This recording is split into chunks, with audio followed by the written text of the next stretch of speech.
Welcome back, everyone. Last time we started a Common Lisp HTTP library that will allow us to create clients and servers, and we're going to continue working on that today. So last time we learned how to create a project and created just a few functions here that allowed us to start building up functions that will allow us to make requests and responses. So we're going to continue working on that.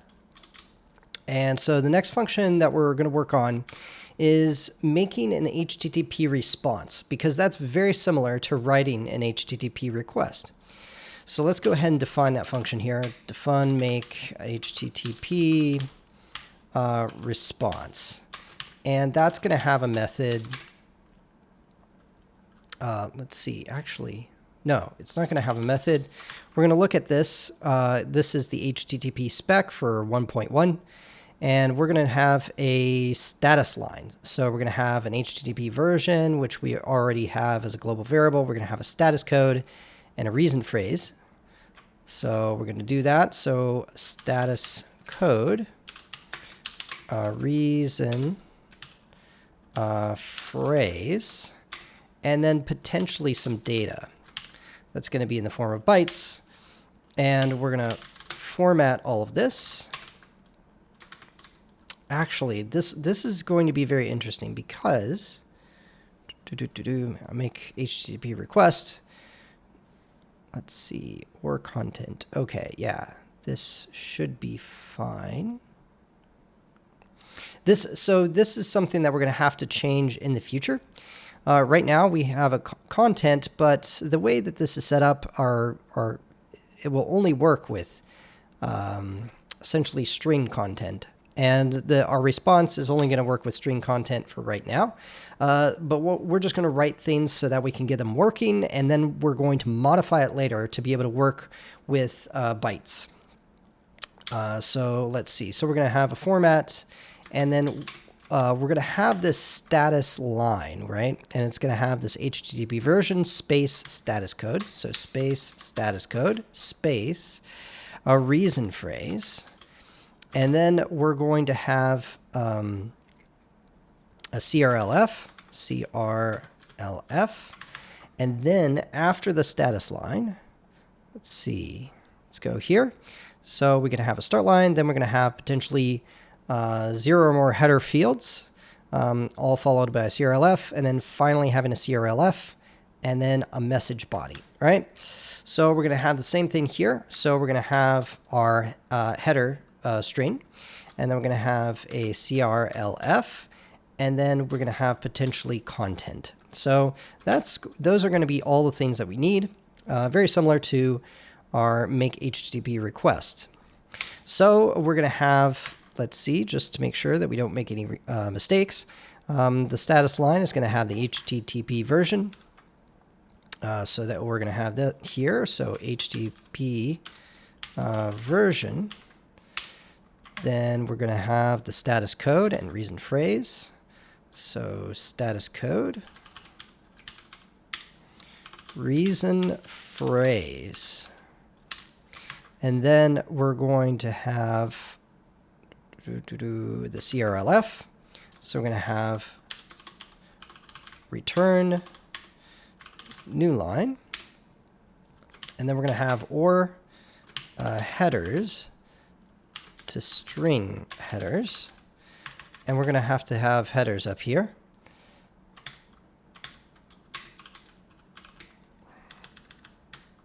I'll do the same thing that we did up above. Then we're going to have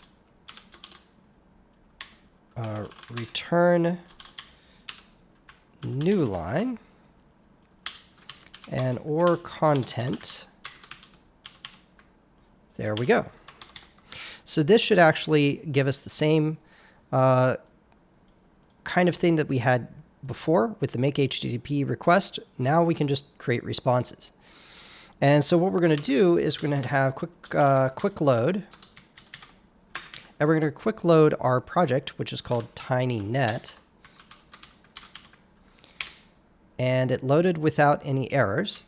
So something I don't think I talked about before is that if a single colon allows us to access any public publicly exported symbols.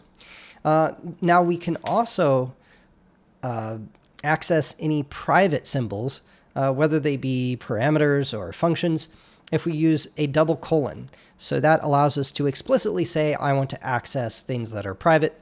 And so that's exactly what we're going to do, is we're going to test these things instead of exporting and saving this every single time. So we're going to have make, and then if we do this, we can see all the things with make dash in them. All right, so tinynet is going to have make. Actually, let's see what we've got here. So we're going to have make HTTP response. And then down below, you can see the function signature. So we can say make HTTP response. So if we didn't have the source code in front of us, we could still see the function signature that we want to use. So we're going to have a status code of 200, which means OK. We're going to have a reason phrase, which is OK. We're going to have some headers, which is going to be, let's see, the headers are going to be we should actually write some documentation for this. But the header, I believe, is going to be a list of, let's see, car header. Yeah, I believe it's going to be a list, a property list, or an association list, actually. And so we're going to have content. Let's see, the content type, which will be content type, which is going to be text plain. And I believe that's the correct. There we go. I believe that's correct. And then we're going to say hello world, or hit hello there. That will be our content. We're also going to have a header, which will give us the content length, because we have to give that. So content length, I believe that's the proper header. And then we're going to say the content length is going to be 1, 2, 3, 4, 5, 6, 7, 8, 9, 10, 11. There we go. Let's see. I think those things match up, right? Because content length, that matches with that. That matches with that. Okay. So if we hit this, oh, input is not complete. So let's see. Is this matches with, okay, this inner one matches with that one. This outer one matches with that one, and tinynet up here. Let's see what we got here. Should tell us that doesn't seem right. Input not complete.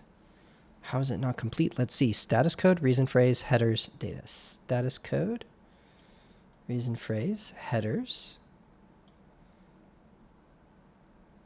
which go all the way to there, and then we've got data. That's interesting. Is there something else that's called tinynet? Because that's one of the things that I saw. Let's see, tinynet, or actually, let's do QL system apropos tinynet. Okay, so there's nothing in. I just wanted to make sure I didn't stamp over someone else's package that exists. So we're going to say tinynet make HTTP response, and we're going to have the status code going to be 200, reason phrase, okay, headers, which is going to be content type. Oh, maybe I didn't. Okay. Text plain. It's possible I didn't do the text properly. Content length 11. Okay, that's good. And then we're going to have data, which will be hello There. Excellent. Okay. At least we've got an error now. Content is unbound. Why is content unbound? Let's see. TinyNet content. Let's see. There shouldn't be anything. Oh, I see. So this is I have data here and content. So let's make sure that we're, there we go. Load TinyNet. There we go. So now we have a response, HTTP version 1.1. We've got a 200. We've got it OK. Content type, text plain, content length 11. Hello there. OK. That looks correct. So now we've got a response. So now we can make a request. We can make a response. Now we need to be able to parse these things. So let's go ahead, and I think we've got enough time. We'll make one function to parse. And we're going to say parse HTTP request. And we're going to have a request. And we're going to do the exact same thing, except in reverse. So what we're going to do with this request is we're actually going to turn it into a stream, and we're going to read this stream. So we're going to say, in fact, we could possibly be past a stream. And that might be more efficient thing to do. Okay, so we'll assume that we're passed in a request stream, and then we can read from it. And so what we're going to do is we're going to create some variables here, and we're going to have the request is going to have a request line. So request line is going to be a read line from this request. Right. So that will actually give us a line from this request. And the other thing that we're going to have to do is we're going to have to split this line. So this line, in order to look at it, we're going to have to split it by spaces. So we should probably trim the space so we can get rid of the CRLF. And then we need to get these spaces out of the way. So then the other thing that we're going to want to do here then is we're going to introduce our first library. So I'm going to, actually, let's do it over here. So in our project, in our TinyNet project, there is a thing called TinyNet ASD. And this file gives us all the information about the system that we created. So Common Lisp has an idea of packages, and then multiple packages can be put into a system. And so what we're going to do here is we're going to add depends on, and we're going to say the file, actually, no, depends on file. We're going to say depends on, not really file. I actually forget exactly how. If you ever forget exactly how something works, you can always go. You can load Quick Project, and then in Quick Project, you can make a project. And let's just create one called test. Give it a name called test, and we'll say depends on, and we're going to say it's going to depend on stir, because that's the library that we're going to use in our other project. So it will automatically create that, and then we can just take a sneak peek at the test ASD file. And so we can see depends on, and we just have a list. So we don't say file or anything like that. We just go stir. And that will be good enough to have the dependencies that we need. So we'll just close this. And that was just a little trick to show you how that works. So now we can close this. And that. Okay, here we go. So now what we're going to do is we're going to trim the line.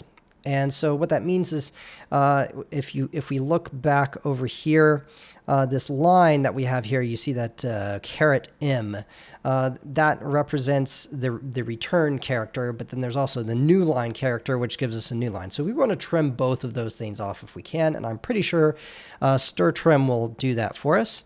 So what we're going to do is for the we're going to read this line, and we're going to do a stir trim of the line. So now what that will do is we're going to use this library stir trim. When we read a line from this request stream, we can trim the spaces from it. Now the other thing that we'll want to do is really process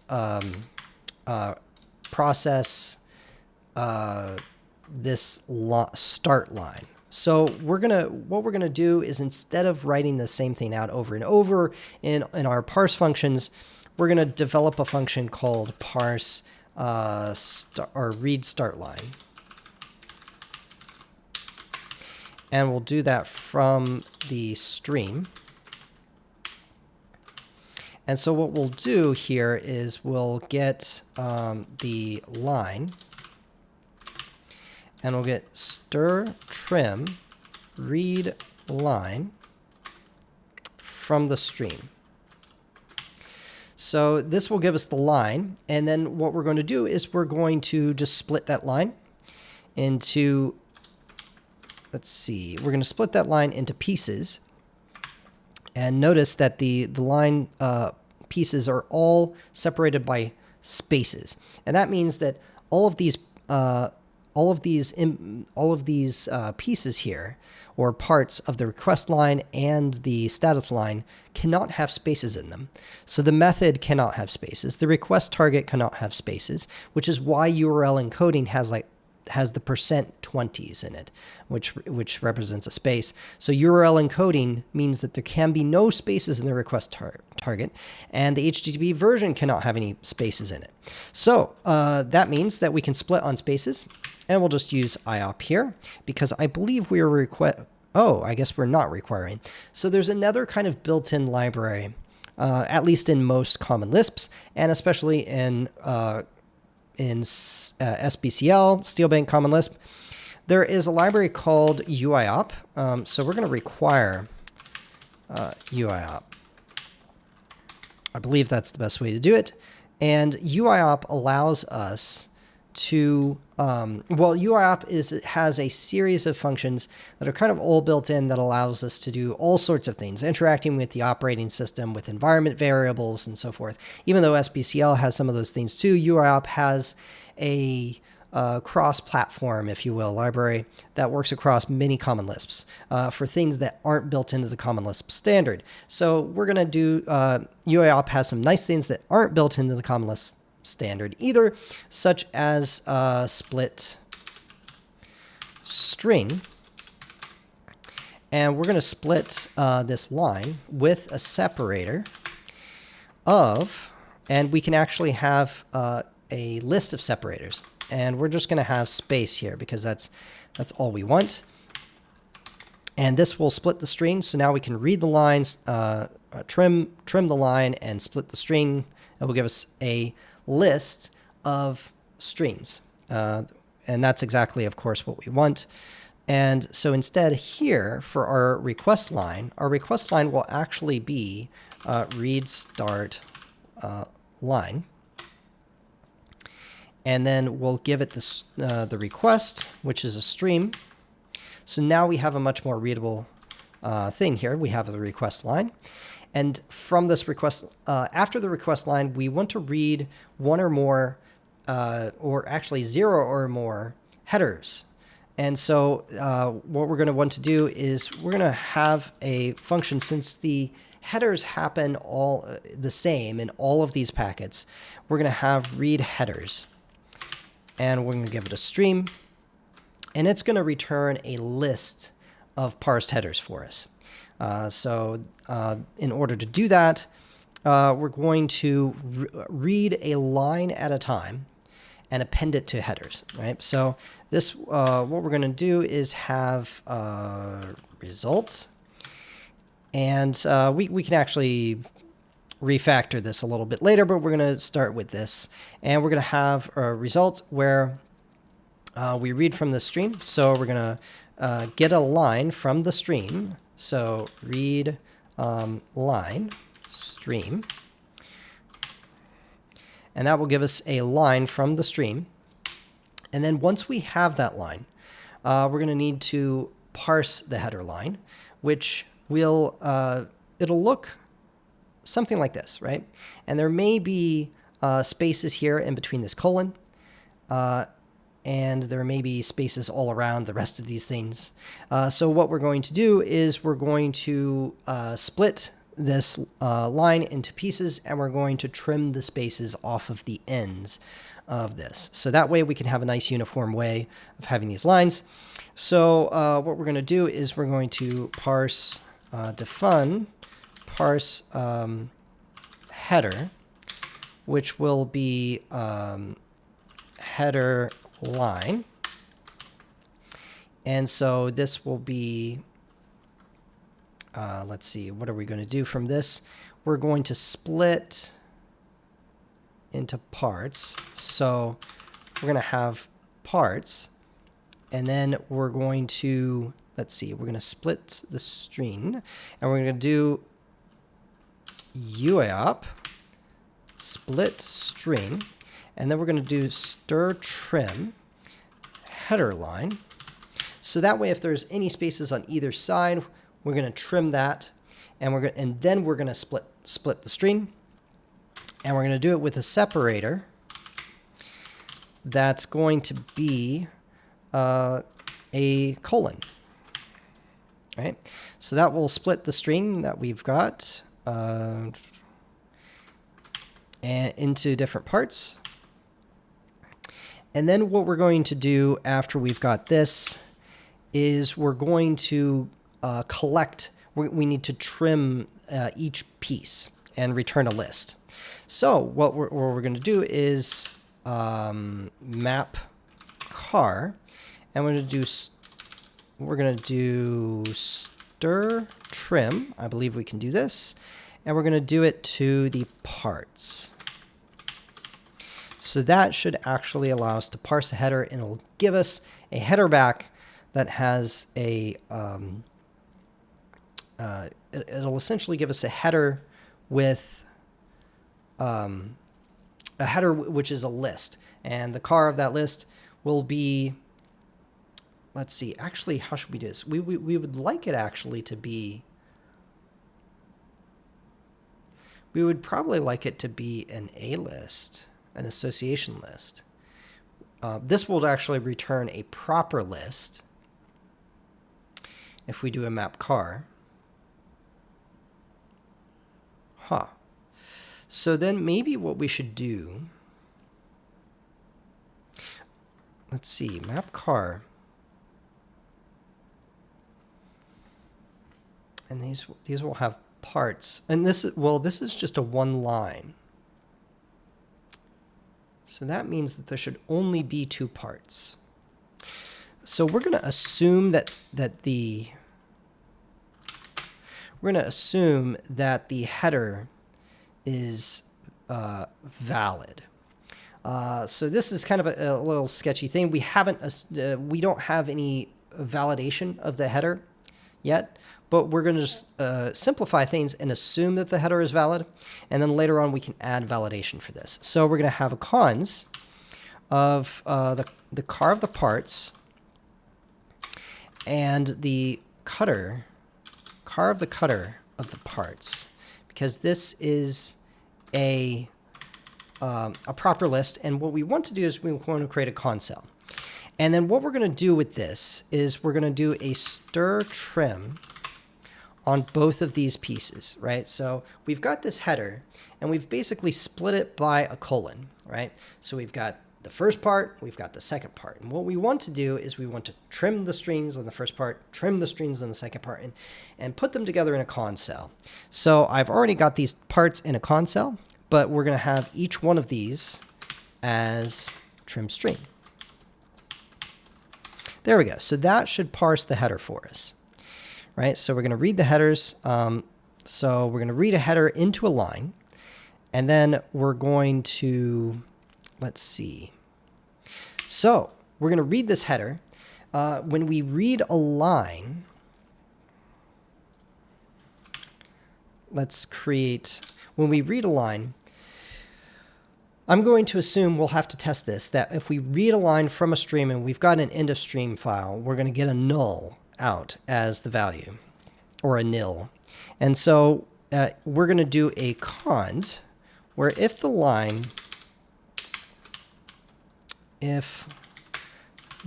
is null, then we'll just return a result, whatever the result may be. Otherwise, what we're going to do is we're going to parse the header, which is a single line, right? So that will read the headers, and what we're going to, no, actually, we're not going to do that. What we're going to do is we're going to read the headers from the stream with the results. We're going to push parse header onto the result.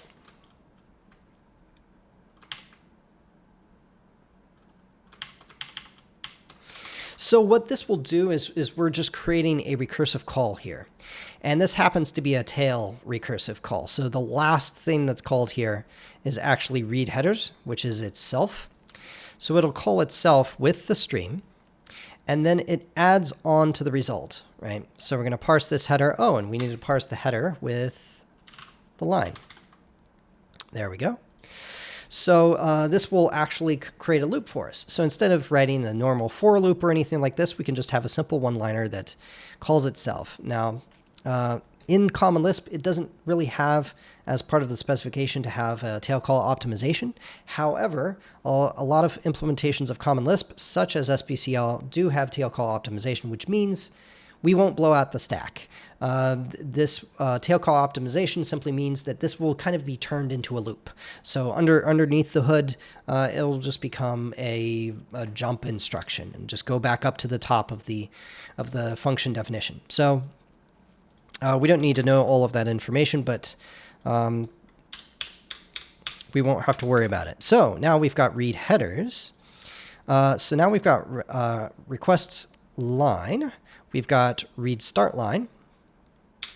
All right, so we're going to assume that that's good, and we're going to get the headers, which will be read headers from the requests.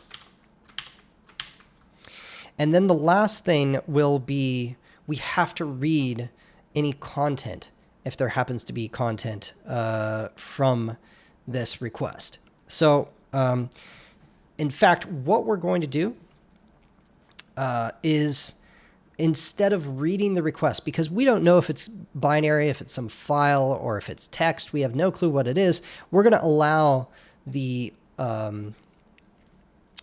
server or the client to read that request. So what we're going to do is, since this is a stream, we're actually going to,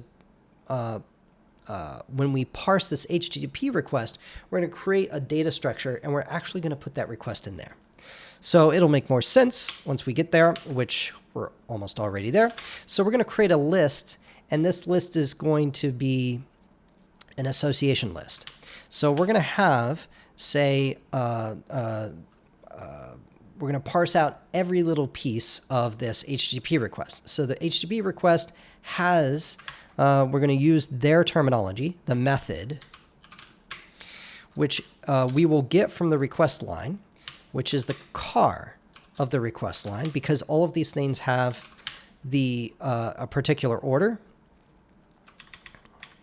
And we're going to do, let's see, actually, we're going to do a cons, right? So then we're going to do a cons.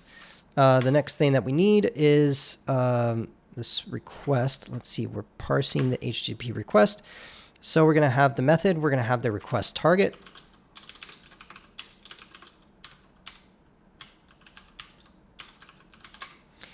Which is going to be, actually, you know what we're going to do here? We're going to use nth 0, right? And nth 1 request line. And we're assuming that all of this is validated. We'll write validation functions perhaps a little bit later. Request target. So the next thing after the request target is HTTP version, which will be inth to request line. There we go. So now we've got that. Then we're going to have cons content, which is going to be from the request, right? And the other thing that we're going to have is we're going to have headers, cons headers. We're just going to give it the headers. Oh, whoops. Headers. And we're just going to give it the headers list that we've got, the headers association list. So that way we've got an association list of headers, and then we can get the list, another association list of headers. So it's kind of like a hash table. But since the headers are most likely a very, small, you're not going to have, hopefully not have thousands of them. Having it as an association list should be fine. So there we go. So we're parsing this HTTP request, and we've got the method, the request target, the HTTP version, the headers, and the content. And of course, the content actually is the stream itself. So we've written a lot of code, which means there's probably a bug because we haven't tested anything. So let's at least test it before we close here, because we've already taken more time than we really want. We're going to quick Lisp, or actually QL, quick load, and we're going to quick load our TinyNet. So now we've got a bunch of updates, and it looks like we actually have a...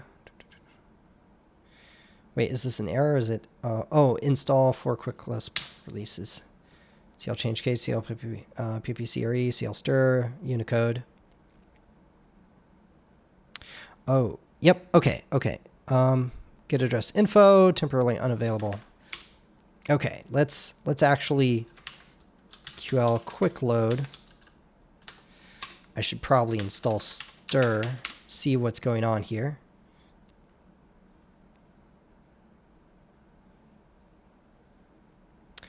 Have to update all of this. Okay, so now let's try TinyNet. Okay, there we go. Now we've got TinyNet. So now we've got TinyNet. Let's do a couple things here. So first, what we're going to do is def parameter.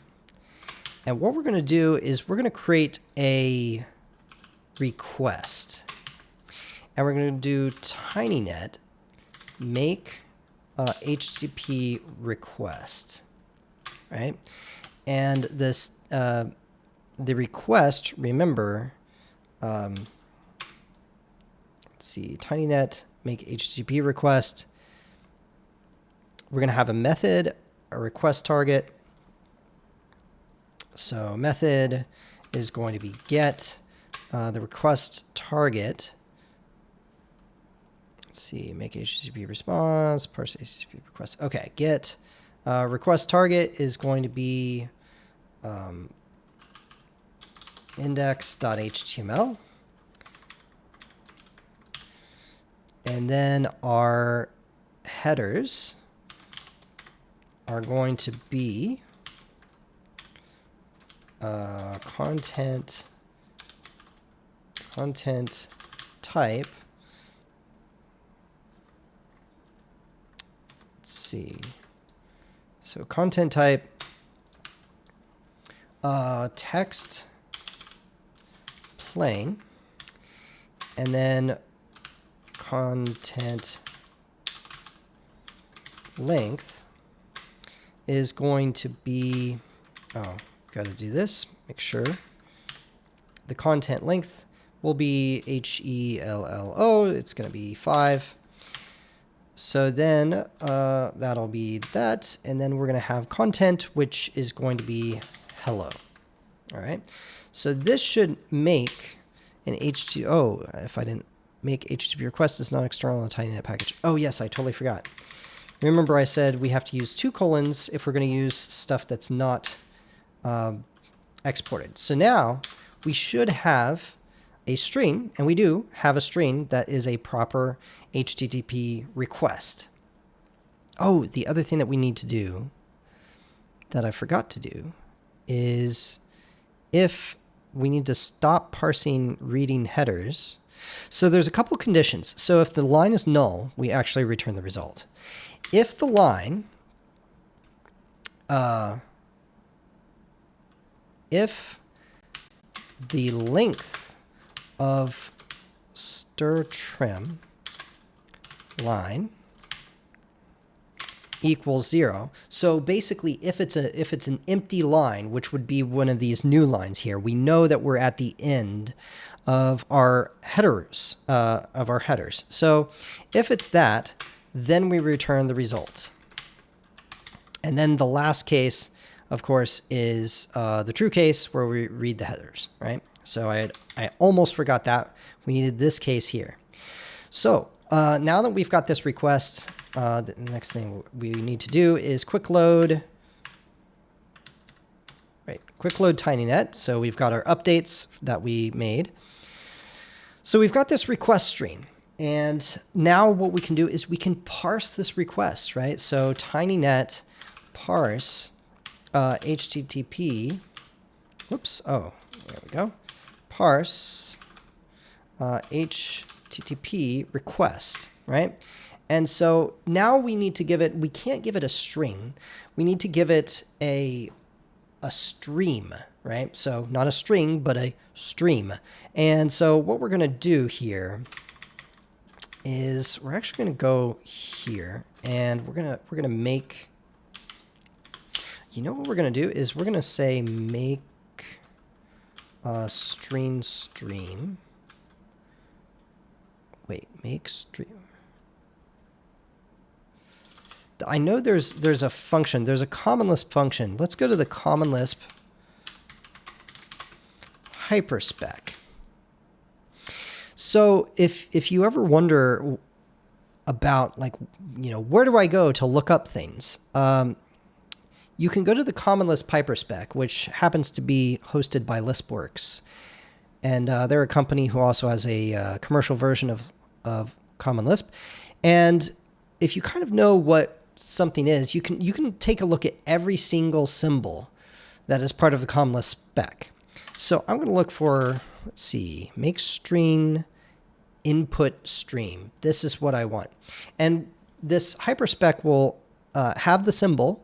It'll give you the syntax or the basically the function signature. So it says that, hey, this is the function name. Here's the inputs. There's also some optional inputs of a start and end, and then it's going to give you a string stream. So that's exactly what we want. And oftentimes they have a working example too, which is really great. Very good. Not everybody does that, but the Common Lisp hyperspec is actually pretty good. So let's go back here, and we're going to say make string input stream. And then we're going to give it a string, which is going to be our request. And we're going to parse this. And we're going to actually put this def parameter. We're going to say parsed request, right? And so, okay, so we have invalid number of arguments 1. So we have an error. So let's figure that out. So we've got read headers. And it looks like read headers needs a different number of parameters, right? Read headers, parse HTTP request, read headers. Because what does it say? All right, we've got the whole backtrace here. Here's make string input stream. Oh, yeah, make string input stream, parse HTTP request, read headers. Okay, so let's take a look at this. Parse HTTP request, read headers, stream, and result. We didn't give it the result. Okay. And the result has to start as a null, right? So let's go to, let's see, read headers. We're going to request and nil. So we'll give it a nil. So that should be much better, right? So we're going to load TinyNet. So now we've got the updates, and we're going to do the same thing. There we go. So parsed request, and now we can see the list that we created, right? So now we've got an association list where we've got a method, and it's get. The request target is index.html. The HTTP version is HTTP 1.1. Our headers, well, we have a content length, which is 5, and a content type, which is text plain. And then we have a content, which is the stream itself. Now we should be able to read this stream. And so what we're going to do is we're going to read, let's see, what's the best way to do this? We want to be able to use our content length here. So what we're going to do, and notice that all of these things are strings, right? So we're going to have to convert that. And what we're going to do is have def parameter content length. And this is going to be read the from. Actually, let's do this one piece at a time so we can show how it happens. So let's do some experimenting of how we work with this parsed request, right? So we should be able to do like a getF from the parsed request, and we're going to look for the headers, right? So that should, let's see if I do this correctly, malformed property list. There's a it's malformed. Oh, I see, because the headers. Interesting. So the headers is not quite correct. Okay. So what we're going to have to do is, let's see, the headers. Oh, that's interesting. So cons, what if I do, let's see if this works. We just need to make this so that it's properly formed. It's good that we do this. So we need to do this parse request again. And then we can do getF parsed request headers. Wait, getF the place and then the indicator. Yeah, parsed request headers. Okay. So let's see. Headers, it's still not a cons list. Can we make it that way? I'm not sure. That's interesting. Can I create a cons?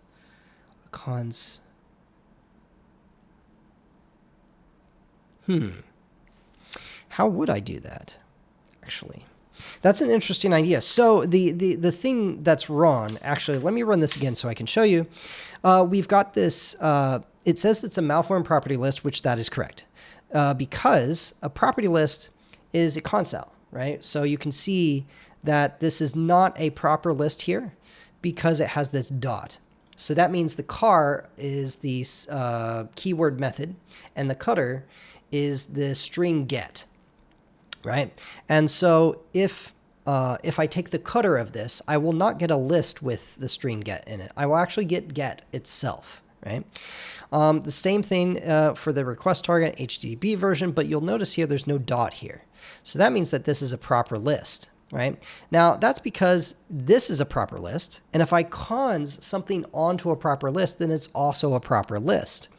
So I'm kind of wondering here how I would even be able to do this. There probably is a way. I can't think off the top of my head how I would do it, though. So let's escape out of this. Obviously, making this into another list is not going to fix the problem. The only way to fix the problem would be, if that wasn't a proper list. That's a fascinating thing to think about. So that's a really interesting thing. So I think what happens here, let's see what happens here again. So let's quick load TinyNet. Let's get this parsed request and get off of this parsed request. Okay, so it gives us this headers, which itself is supposed to be an association list. And this is actually supposed to be an association list, but it's not. I mean, so really that should be a list. So having a list of it is good, but it doesn't fix the problem. Maybe I'll have to think about this a little bit more later. But this is actually good that you run into problems like this, right? You run into things like this. But I don't want to waste time, so I think we'll probably have to figure this out a little bit later. I'm sure the Common Lisp gurus know exactly how to fix this problem, but we've already spent like too much time here. But you can see that we've almost got this, right?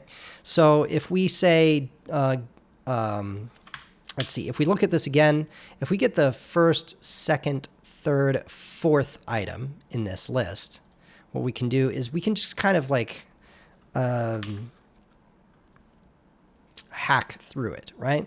So if I do inth, say 3, which will be the fourth item of the parsed request, that gives us the headers. So now we have headers, right?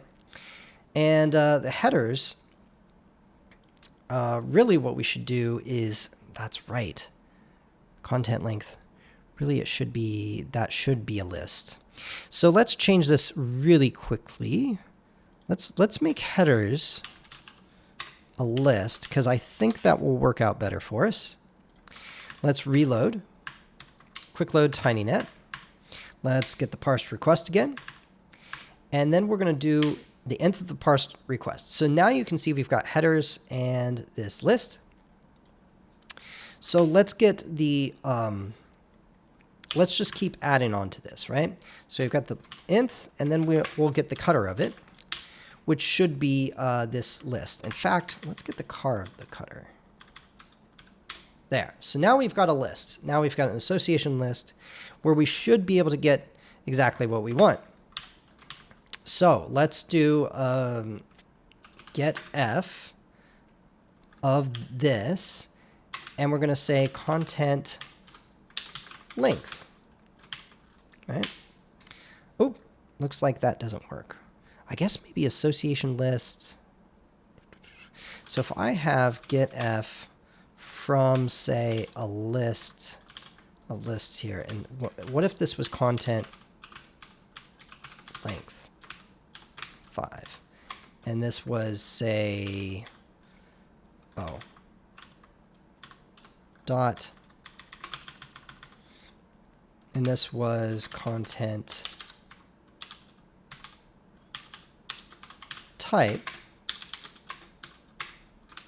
text plain. So you can see what I did here, what I'm testing out is what if, actually, I'm testing that what if these were keywords instead of strings? I think the property list requires this. So if we do a getf on this particular list, and we're going to say we're going to look for content length, I think that'll work. No, it doesn't? What? Why doesn't it work? Because a property list, data structures? No, an association list, right? Not property list, association list, a list. So an a list has this, like cons, foo, foo, cons, bar, bar, right? And these are symbols, but it can be keywords as well.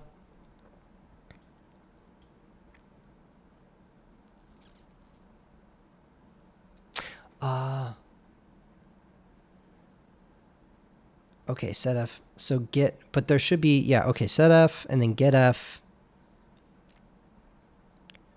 Pretty sure, where's getf? Update entries, right? Setf, cutter soak. Wait. That's a list. Oh, this, so plist has setf and getf. So I think I got them mixed up. Setf, person name. Oh, that's structures? Oh, whoops, structures. plist, here we go. Def parameter, plist, getf, okay, property list. Maybe they should be property lists. That might make it easier. Huh. Maybe a property list would be easier than this because this has a soak. Oh, that means probably a soak.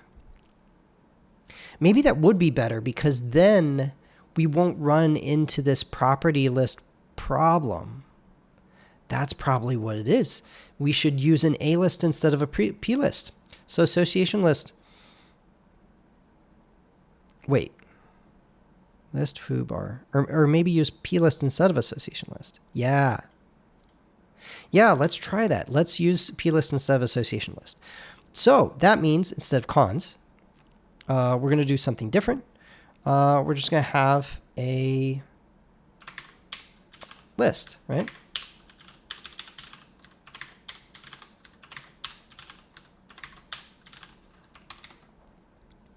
Oh, actually, no. We don't even need the list for this. We're just going to make a list of these particular things that are next to each other.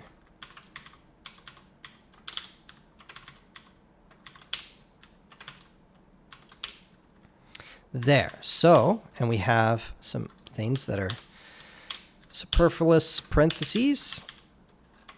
There we go. So now we're going to have a list, and now that will be a, I always get them mixed up. So which one is this? This is going to be a P list, which we can use getF on, and that we can also have lists on it, right? Instead of just atoms, right? So that's kind of the thing. Like if you cons onto a list, well, now you've got a proper list, and you can't really get around that. So we're going to have all of these things. These are going to be lists. And that, I think, will actually, that will change our fortunes. So we're going to quick load TinyNet. We've got no errors. We're going to get a parsed request. Let's look at that parsed request. So this is our parsed request. We've got method get, request target, index HTML, headers, content length. Okay, I think this is... Oh, maybe we've actually got... Yeah, maybe I don't need list because headers is already a list. So let's do this one more time. This is why we do this. This is why we test. Okay, content type text blank, content that, and headers. Content like, exactly. That's what we want. So now we should be able to do getF from parsed request, where we've got, say, content. I think this can be a string. What? No? Content length. Oh, because, yeah, we need to get headers first. Trying to dive into something too soon. Headers. There we go. So now we've got the headers, and then we can do getF on those particular things. Now that we've got that list. Oh, and that should be... we shouldn't have an association list for those either. So we're going to... Let's see. Where do we go here? We parse the header. Right? And then we had a cons here, where we're going to do a list. All right, one more time. Parse. Oh, wait. Load TinyNet. Parsed request.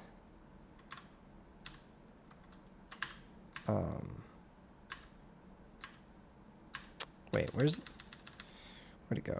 Let's just write it ourselves. Okay. getF parsed request content or headers. There we go. So now we can do getF on that with content length. And hopefully that'll work with strings. Maybe it won't work with strings. So it's a list. Oh, yeah, that can't be. It's not a list of lists. It just needs to be a list. Right. So what we're going to do is all of these parts. How do we do this? We're going to parse a header, read headers. So it reads a headers and it pushes this header line. So instead of push,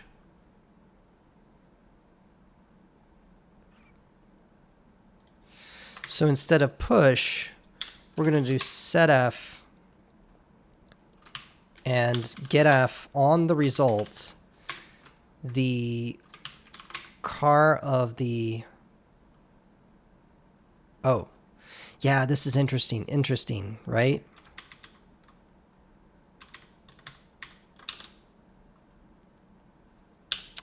Stream parse header line. And this had what? Push? Yeah, push that onto the results. Yeah, okay. So right now we're pushing this header onto the results, but we kind of want to merge it with the... We kind of want to merge this thing in, not just push it on at the end because it's a list itself. So if we read the headers onto a stream and push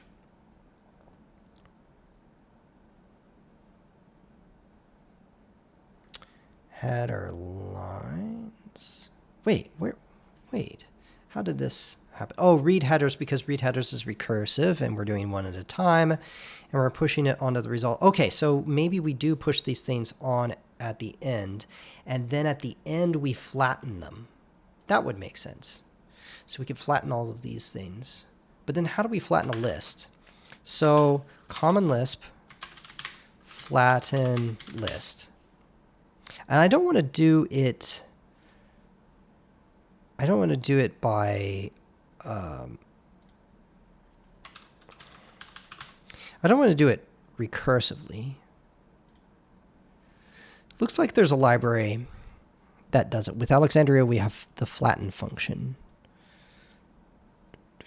But it seems like it shouldn't be that bad, right? It seems like we should be able to flatten a list pretty easily, right? Because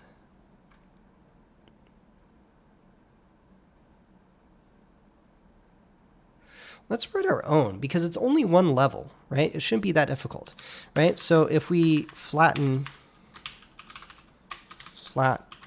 list, and we're going to go through here, and we're going to have results and cond. If the list is null, then return result, right? We've flattened everything. Otherwise, what we're going to do is we're going to flatten the list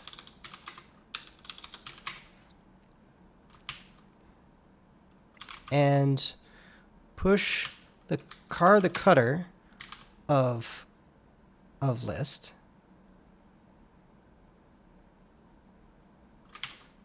right onto...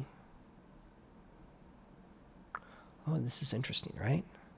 Push the car of the cutter onto the list. And can I have... Where is... Oh yeah, prog in, right? Right. We're going to push the car of the cutter onto the list. Whoops. Onto list. Onto the result. Then we're going to push, because we want to push the second thing first. Then we push the first thing second, right? So then we're going to push the car of the list onto the result, right?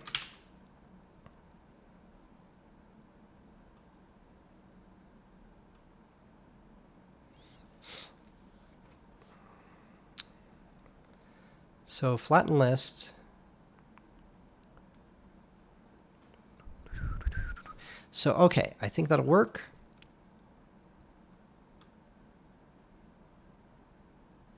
And then at the end of prog n, actually. So at the end of prog n, we're going to return that result. So we flatten the list. Boom. Okay, so I think this will actually work for us. And the way that we are going to test it is we're going to quick load tinynet. And what we're going to do is we're going to do tinynet flatten list, and we're going to do getf parsed request from the headers, right? And then we're going to see if that flattens it, right? Now we invalid number of arguments, of course, because we have to give it a thing. Okay, flatten list content length. So what is it saying here? Call the difference. Control slime, flatten list. What's wrong with this? Locals, content. So it should be fine. So we'll get each item of the list. So let's see. List. Oh, because... I see. Okay. We're actually doing this incorrectly. We might as well start... So the list is a list of lists, right? So if it's null, we return the result. That's fine. The other thing that we need to do is we'll flatten the list.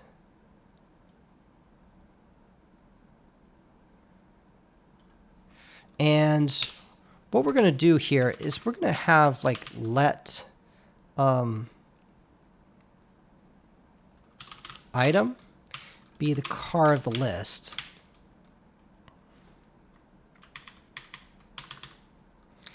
And we're going to do like a let star here, right?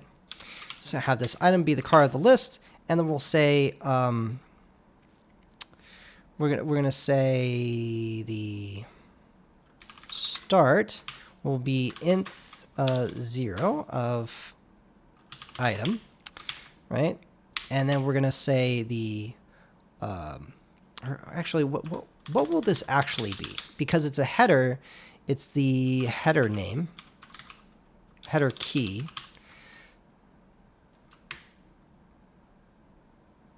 Yeah, header value, right? Nth 1 item. And then we're going to call this the header. Here we go.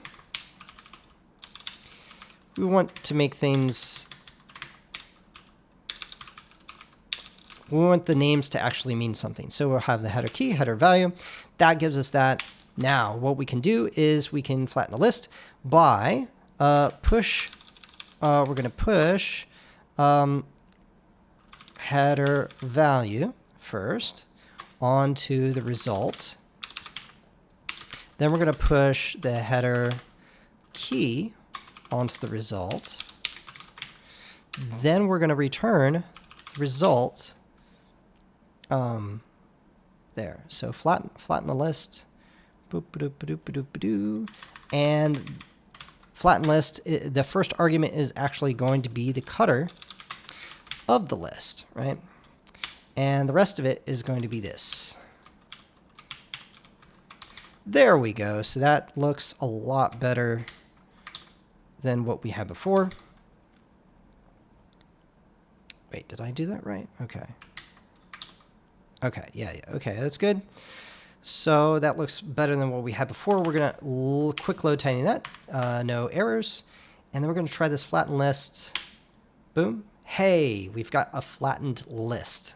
Awesome. Okay, so that means can we do a getf on this flattened list now, right? So we've got this flattened list, and we're going to do a getf on, say, content type. That's still an L. Not sure why. Maybe it can only do these things on... Maybe it can only be, say, content type. Maybe it can only be a symbol or a keyword. So what we'll do here...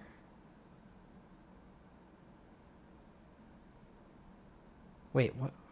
Why did I have that headers... Oh, okay. Gotcha. Okay. So what we're going to do here is we're just going to try this on a fake one, right? So we're going to say content type, text, plain. Whatever. It doesn't matter if it's raw or not. And then we're going to do, because we're going to have proper lists, for these things, and we're going to say content length is going to be 5, right? So let's see, getF, so we have that, and we're going to say content type. That's still nil. Why is it? Oh, no. This is supposed to be a flat list. So first of all, that's got to be that.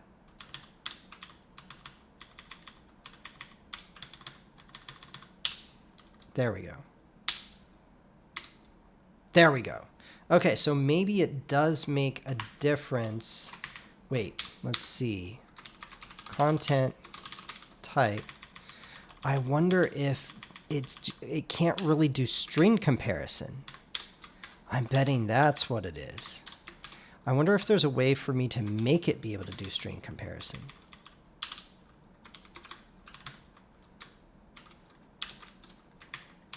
What is this? Content length. Oh, let's do that. Content type. Let's say, or maybe I even just spelled it wrong. Oh, yeah, I guess the real one has that in there, right? Content type, right? Content length. Doesn't really matter for our purposes, but yeah, that's probably it. So I wonder if I can do, let's see. So if I do getF, optional default. That's interesting. Place, indicator, and default. I wonder, let's do Common Lisp hyperspec to the rescue. Let's do G. Let's look for getF. getF. Oh, let me make this bigger so you can see it. getF, and then there is a default. So let's see what the default is. An object. The default value is no. Okay, so it's not, that won't allow us to change how we get something from here. getF finds a property on a plist whose property indicator is identical to indicator. So I bet finds a property on a plist whose property indicator, right? So property indicator of a property list, the name of a part of a property used as a key. Looking at a value. Property value. So a property value is the object associated.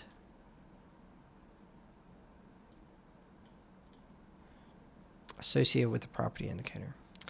See, it doesn't say, but I feel like we had already tested this, and it looks like the property indicator is the name part. An identifier by which an object binding or an exit point is referred to by associating using binding. Object is that command the string which is a symbol's name returned by symbol name. Oh.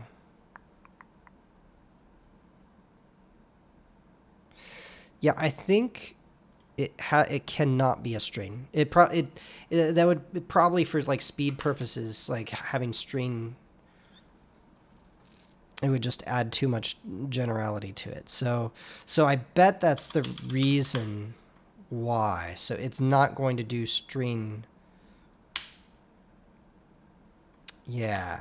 So this is, it's got to be something like this, right? And so then if I do content length, it's going to give me the 5. Okay.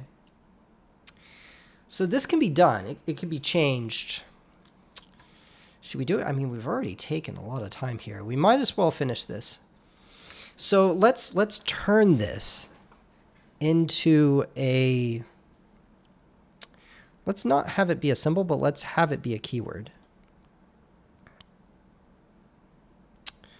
So let's create a function here where we have, say, define string to keyword, right? S, and the way that this works is, let's see, Common Lisp string to keyword. I very rarely do this, so I have to look it up. Intern, aha, okay. So I bet intern let's say content type to keyword. Okay, so this created a keyword, but notice it's not all uppercase. So in order to keep the case, it put it around these bars, right? Vertical bars. So what we can do is we can actually do Common Lisp. I should make this bigger. Common Lisp uppercase. So there is, let's just go to the Common Lisp. Okay, let's go back. We'll say, I think it's uppercase P. Now does that mean there's like a 2 upper? Let's go back over here. Maybe there is like a 2 upper.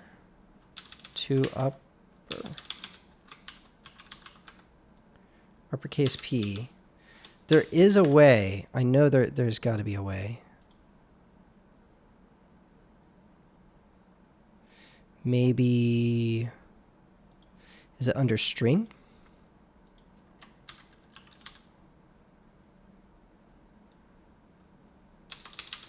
Let's see. Let's just do a search. Common Lisp to uppercase. String upcase. I was just searching for up. So, or I was looking for the wrong thing. So if we say in turn content type, let's say string upcase, then we can create a keyword. Yeah, content type, and it says external because it doesn't belong to a package. All right, that's awesome. So we can do that. We can convert these things. Excellent. So that's exactly what we're going to do is when we parse these HTTP headers, we're going to convert a string to a keyword, which is going to be in turn string upcase for the string and then keyword. Boom. Yeah, let's just do that for now. And make response, read headers, parse header. So I'm going to parse this header and we're going to trim the string, car parts, and then we're going to do string to keyword.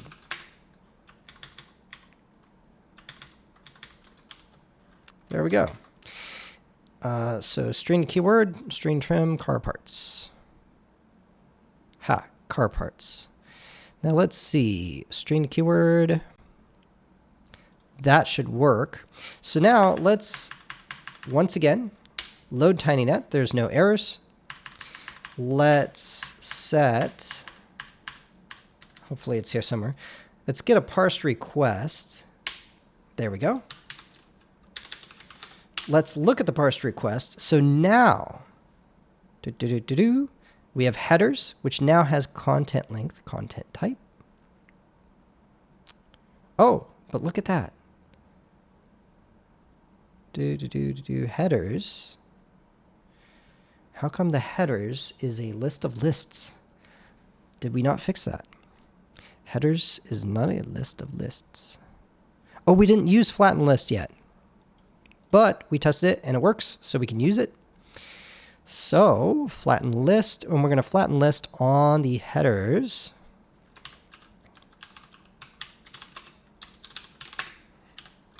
Boom. All right. Very good.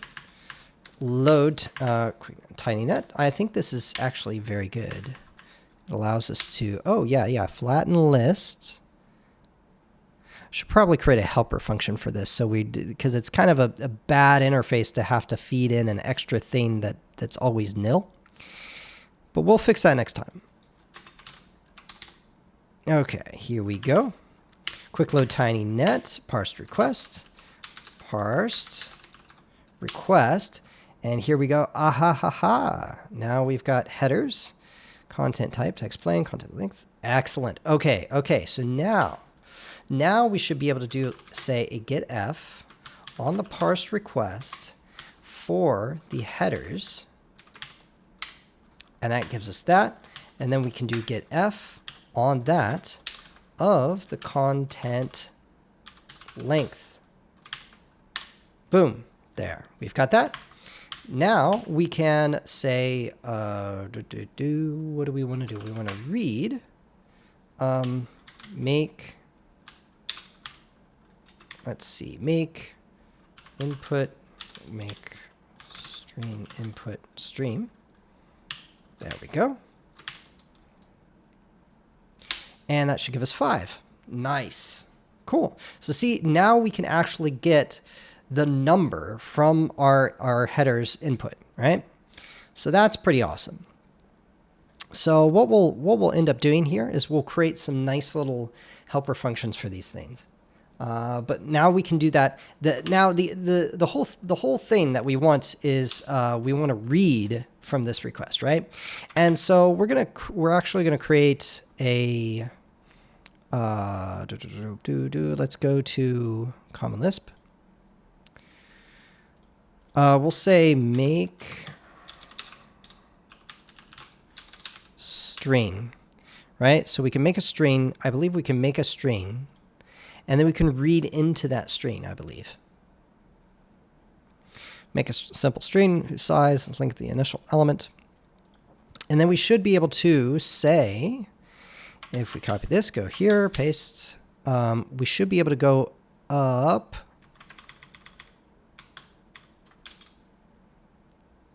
Oh, whoops.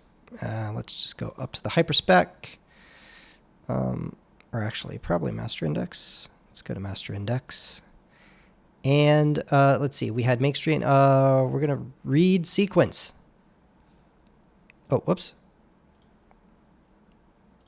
Not this. Read sequence. Here we go. Read, see. We're learning a lot more stuff than I anticipated. Read sequence. Sequence, stream. Nice. And then we can go start in an end position, bounding in index designators. Cool. So what we're going to do here is we're going to def parameter, and we're going to just have a string here, and it's going to, actually, we'll just make string, and we're going to make string with, actually, let's do this, right?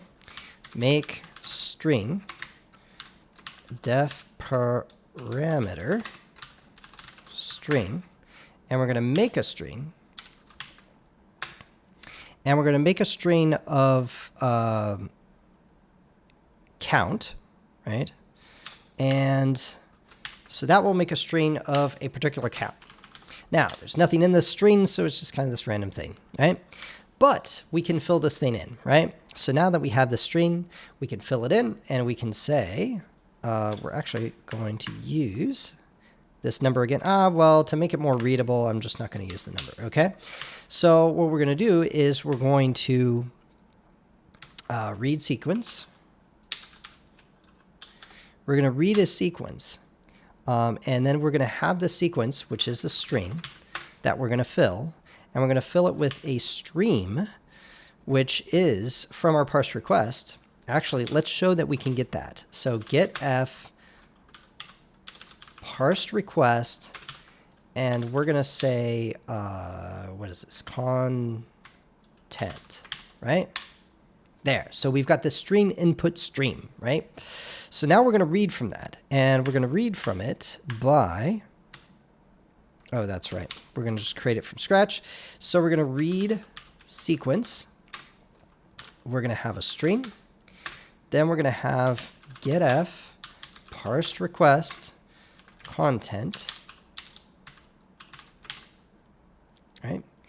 And then I think the end, I'm going to say 5. Well, we already created a sequence of the exact size that we need.